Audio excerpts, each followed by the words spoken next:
Hey guys, so i-clarify ko lang yung post ko last night. It's not employment. Ang hinahanap ko business partners. So ibig sabihin, hindi to para sa mga former students ko na nag-aaral pa or anyone na hindi willing mag-business. Yung old post ko na naghahanap ako ng video editors, that's different. That's freelancing. That time kasi, sobrang dami ng client ko. I have 50 plus Australian clients and I can handle the edits on my own. So, kumuha ako ng mga editors. Pero right now, hindi ko kailangan ng mga editors. Kasi yung mga editors ko na kasama sa team ngayon is personal ko sila tinatrain dito sa bahay. Ayoko kasi na magkaroon ng chance na i-record yung mga training sessions kapag online ko sila tinatrain. Because I have been working with 50 plus CEOs nga in Australia.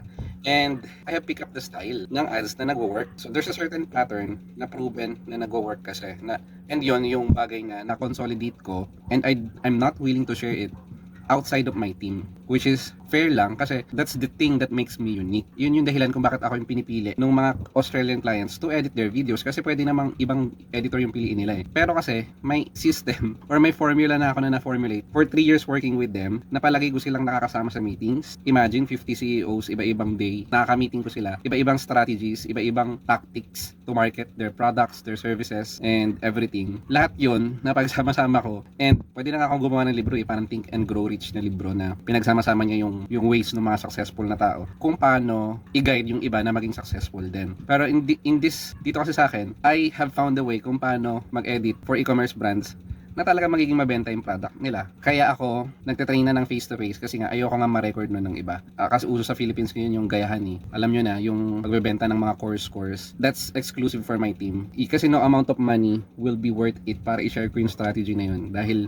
imagine 50 na CEOs yun na piniling makipag-work sa akin. That means I have something na hindi nila nakita sa ibang editors. And right now, medyo alam ko na kung ano yung formula na ginagamit ko sa pag-edit ng video. Kaya ako yung pinipili nila. And actually, as of now, na ang dami pa rin silang nire-refer na mga ibang clients to do the edits with me or to do the marketing with me, pero hindi ko muna tinatanggap kasi ayoko mag-grow too fast. Gusto ko yung mga tinetrain kong video editor maging same level ko muna bago ko kumuha ng iba. Right now, yung workload namin para sa amin pa lang. So wala po na akong kukunin na editors. Yung post ko kagabi, that's different. I'm looking for business partners, hindi freelancers. Kasi I realize I'm a totally different person than who I was 3 years ago. Ano kasi nag-acquire na ako ng accumulated knowledge from these different CEOs na lagi kong nakaka-meeting, mga Australian brands. And yun nga, nakadevelop na ako ng style na exclusive na ginagamit ko sa team. And naisip ko lang, why not gamitin ko yung style na yun, establishing my own business. At ito yung post na yun, yung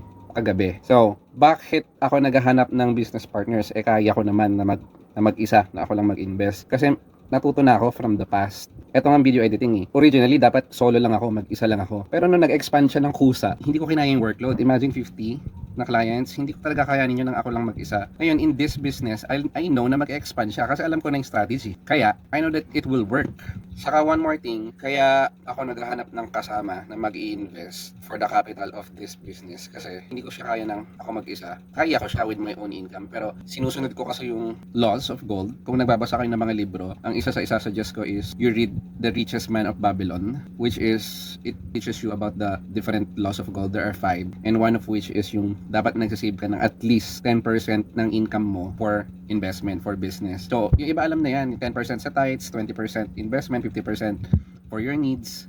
Yung natira doon, gamitin mo yun to enjoy. Yun yung ginagawa ko kasi tomorrow is never promised. What if wala na tayo dito bukas? Edi lahat ng ipon ko sayang lang, hindi ko man lang na-enjoy. So hindi ko gagastusin yung 100% ng income ko to create another business. I'd rather have 20% of 20 people na close friend ko. Na, total hindi ko naman kaya yun mag-isa.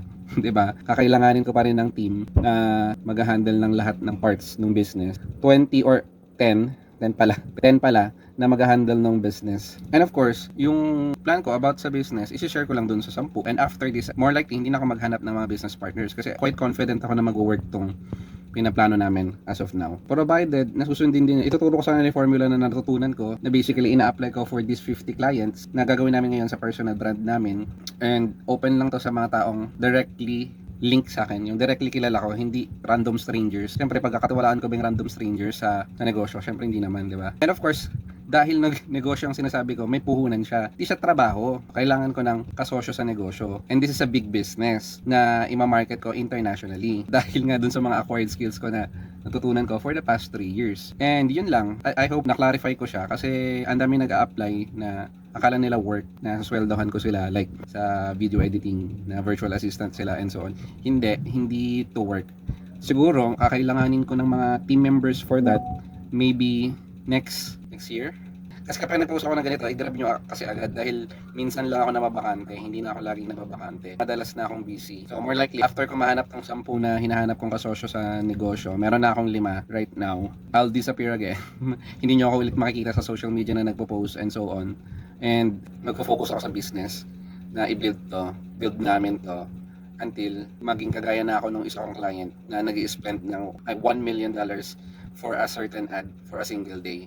Yun yung goal ko. Kaya yun lang. So, I hope naging clear yung post na hindi siya employment. Kasi nung sinend ko sa mga ka-close ko, tinawanan lang. Akala nila siguro hindi ako seryoso. Okay. So, ayun. May hinahabol akong date. Mag-Christmas, magba-Black Friday. Kaya gusto ko siya ma-start na. Gusto ko na siya ma-start ASAP. Okay. Bye-bye.